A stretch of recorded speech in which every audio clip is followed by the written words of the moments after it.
Upacara Yatnya di Bali lagi-lagi diwarnai dengan aksi pemuda pemburu sesari. Namun kali ini aksi pemuda pemburu sesari itu sudah membuat warga yang melaksanakan upacara Yatnya geram. Bahkan terlihat dalam video yang beredar, aksi pemburu sesari dibubarkan oleh warga. Disebutkan kejadian itu terjadi saat upacara nganyut pengabenan massal di Desa Tangkas, Klungkung, Bali.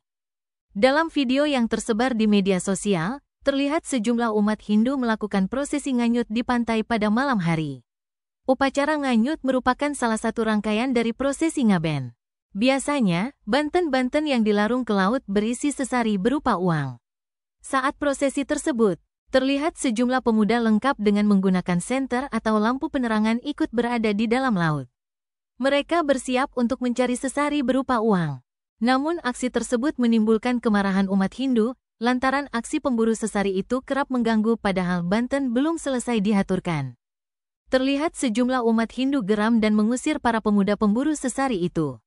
Hal tersebut membuat para pemuda itu lari tunggang langgang. Unggahan tersebut pun mendapat beragam respons warganet di media sosial. Bagaimana menurut kalian terkait video tersebut? Tulis di kolom komentar.